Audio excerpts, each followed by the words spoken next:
Hi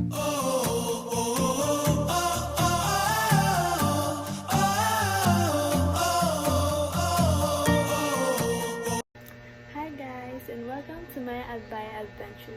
Get ready for the attractions, delicacies, accommodations, activities, and unforgettable experience here in Albay. Do you know that Albay is the most beautiful province in the Philippines? Albay is a place with stunning landscape. So, get ready to explore the province of Albay.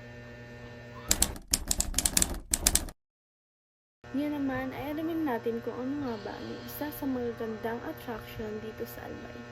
Alam niyo ba kung ano? Ito ay ang Bulkang May. Tignan niyo ang perpektong hugis cone na ito. Tunay nga naman talagang napakaganda ng mayon na ito. Matutulala ka talaga sa kalakihan at kagandahan nito. Kaya alam na natin kung bakit ito sa pinaka-iconic landmark sa Pilipinas dahil sa napakaganda at napakagandang hugis ng bulkan na ito.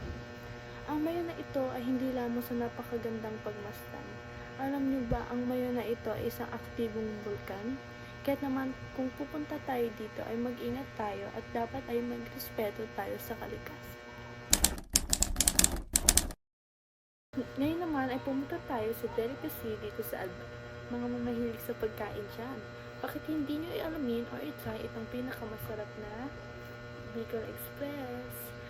Ang Bicol Express ay isa sa pinaka-iconic na pagkain mula sa rehiyong Bicol dito sa Pilipinas, lalong-lalo na dito sa Albay.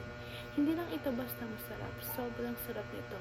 Ang Bicol Express ay isang putahe na sumasalamin sa matapang na diwa ng rehiyon na ito, lalo na sa pagmamahal nila dito sa maangang na pagkain.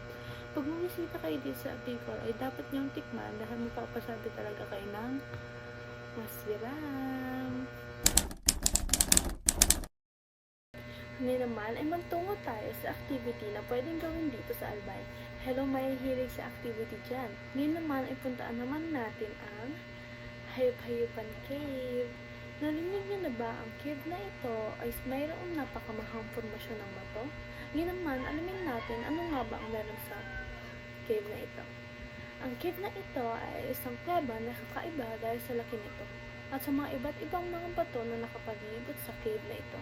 Pag bumisita kayo dito ay hindi kayo magsisisi dahil sa kagandahan ng cave na ito. Kamusta na kayong nanonood ko? Nag-enjoy pa ba kayo? Ngayon naman ay magtungo naman tayo sa accommodation dito sa Albay. Ano nga ba ang magandang pagstayan dito sa Albay? Alam ko na. Dadalhin ko kayo dito sa Nisibis Bay Resort. Sobrang excited ako na ipakilala sa inyo itong resort na ito. Ang resort na ito ay isa sa marangyang resort dito sa Albay. Ito ay isang perpetong lugar kung saan pwede kayo magpahinga ng inyong mga pamilya. Kung maghanap kayo ng isang marangya at magandang sestayan dito sa Albay, ay dapat niyong bisitahin itong Nisibis Bay Resort na ito. Hindi kayo magsisisi. Dapat ko recommend sa inyo ang Albay dahil sa natatangin na itong natural na kagandahan. Hindi lang ito basta probinsya. Ito ay isang destinasyon na puno ng magagandang tanawin, masasarap na pagkain at marami pang iba. Simula pa lang sa kanilang attraction hanggang sa kanilang accommodation na hindi talaga yung magsisisi dahil lahat ng sinabi ko sa kanina at mga pinakita ko sa inyong mga larawan ay totoo. Once na pumunta kayo dito ay hindi talaga sayang ang inyong mga ginastos dahil sa ganda pa lang ng paligid ay matutuwa na kayo. Kilala ang mga tao sa Albay na tumatanggap ng mga bisita kaya dapat ay galang natin ang kanilang kaugalian at ang kanilang mga tradisyon. At dapat matikman ninyo ang kilalang-kilala nilang Bicol Express sa Bicol, lalong-lalo na ang Bulkang Mayon.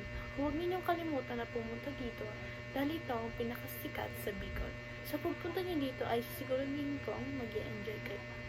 At iyon lang para sa vlog na ito. Sana ay natuwa kayo sa mga sinabi at mga pinakita ko patungkol sa Albay. Huwag niyo kalimutan i-like, i-share, i-subscribe ang aking channel. Kaya ngunyan, magbisita ka dito sa Albay.